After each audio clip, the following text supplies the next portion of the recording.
It's Pete from Cheap Homesteading, and today we're in the garage and we're going to be working on the old rear Tine tiller.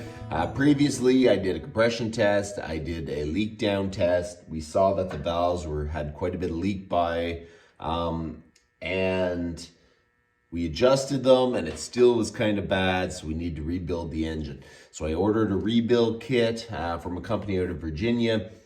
I saw that it was shipped, and then it was shipped by United States Postal Service. So I went, oh no, it's not Amazon. You should really look when you order something, who's gonna fulfill it. So I've been watching this thing for the last week, and it's been moving from Virginia, and it finally got to New York, and I thought, okay, New York, it's gonna be good. It's gonna get shipped right to Canada pretty quickly. It's been moving around for the last week inside New York, from one post office to another. So needless to say, this rototiller has to be running by this weekend because we're going to be planting the garden. So my options are becoming very limited here. I am not going to get the rebuild kit. I can pretty much guarantee that. And I started thinking, I made a deal a long time ago for an old wood chipper that had a pretty new motor on it. It was actually a Honda 11 horse. And I did some measuring, and I think it's going to fit. You know, I like running original motors on pieces of equipment, but you know what? I feel like life happens, and I really need to have my rototiller working. Maybe having a Honda motor on it would be the best thing for it, so it'd probably be pretty reliable. So that's what we're going to do today. We're going to start installing the Honda on it, just making sure that it'll fit. So let's go. I would have loved just to get this thing up and running. I just like old motors and everything, but it's what it is. So this is what I got. I made a deal a long time ago for my buddy Gord, and his father-in-law had an old chipper, and he put like a Honda GX 3400 motor on, 11 horse, on his chipper. And it doesn't even look like it had that much use. And I thought, okay, this thing's going to be too big. But I measured it. It has an inch shaft, so it's the same size. I measured the bolt holes, and they seem to match. So I think this thing's going to fit.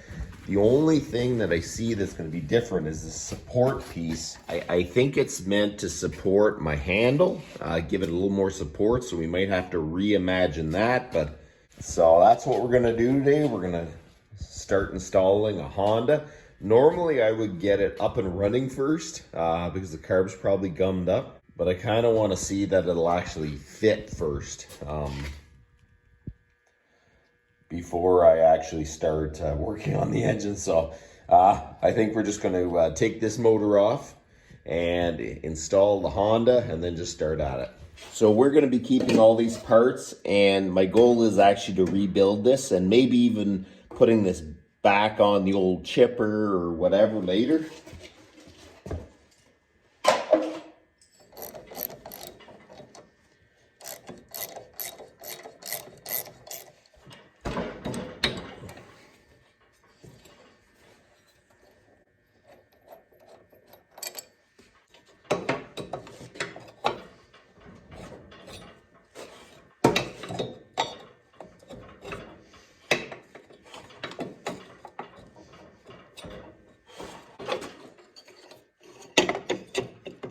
There we go.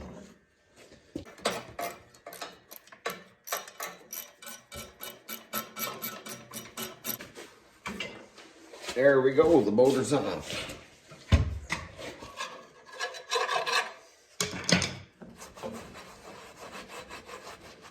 I don't have a ton of time this morning, but I think we got this motor unbolted. We can probably get this one bolted down and just kind of see if it's going to work.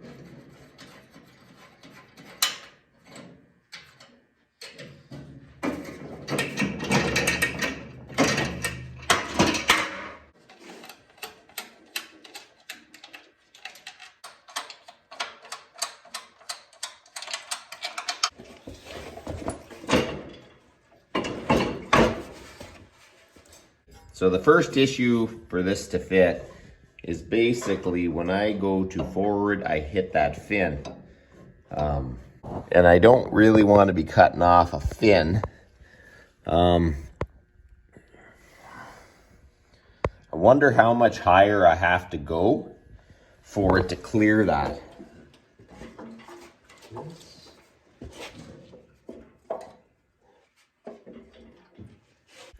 I'm gonna have to make an adapter plate that raises the base of the engine that much, because I think now it'll go. Look at that.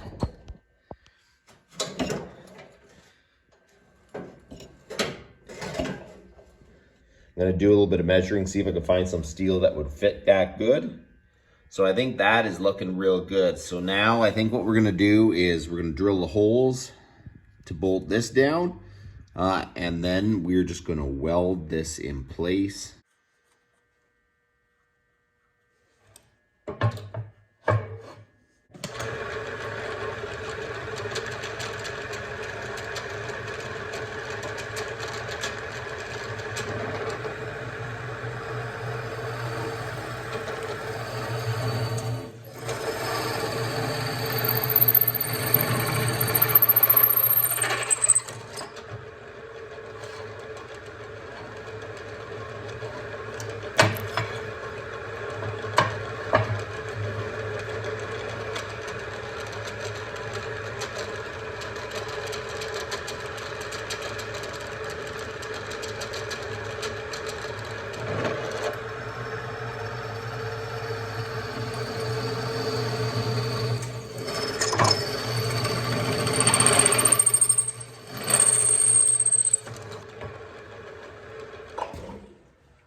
So it is starting to come together, is looking good. I'm just gonna clamp this down when I fit all the pulleys and everything before I weld these down, because then I can like slightly tweak it before the final location, and then I'll take it off and weld these all in place. So when I weld this in, I'm gonna weld it in like that. And when it's like that, the belts look perfectly straight.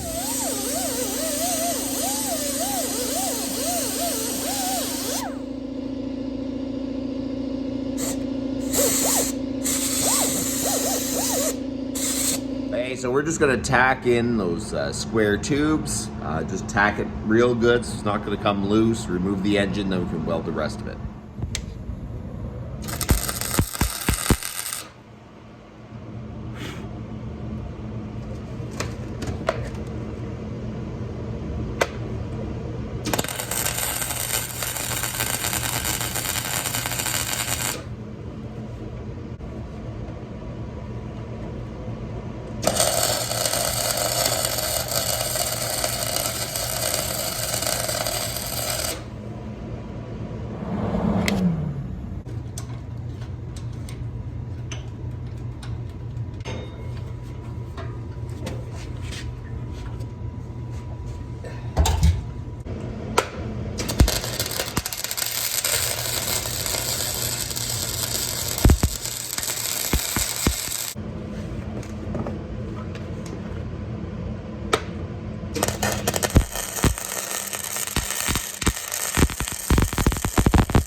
So there you go, she ain't pretty. I really find it hard to weld with a flux core welder, but that's probably the best welding I've done with my flux core.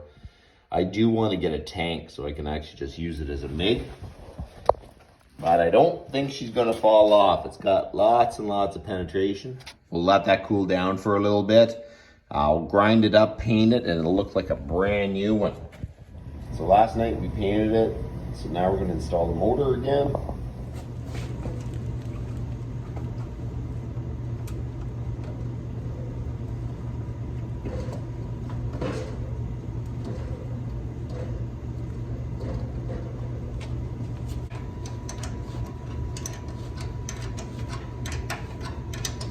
Okay, so how this works is this is a variable drive like a sled.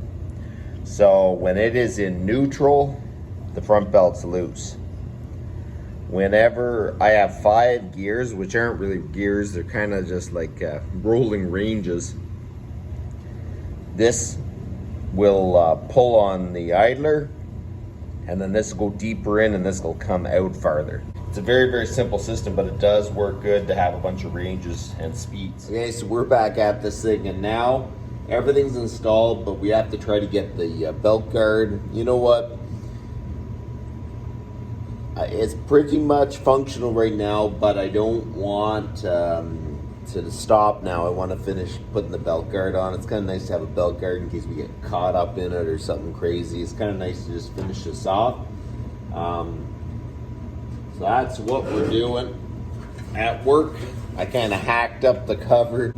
She doesn't look pretty, but basically I need to make it straight.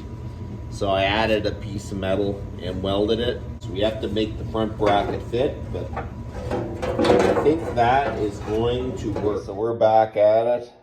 I cut down the bracket, gave it a little bit of a paint job, bit of a belt guard, and I cut down my belt cover.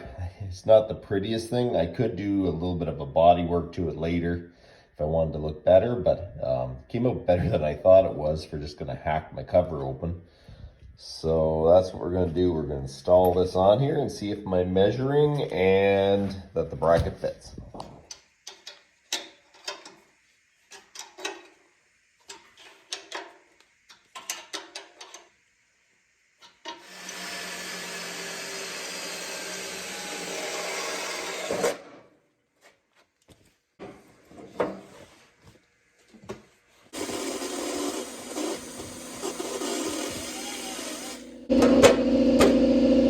So now I gotta look and see if it's contacting anything. I don't think it is. We're just gonna have to fire it up and we'll soon find out because you'll hear stuff hitting. But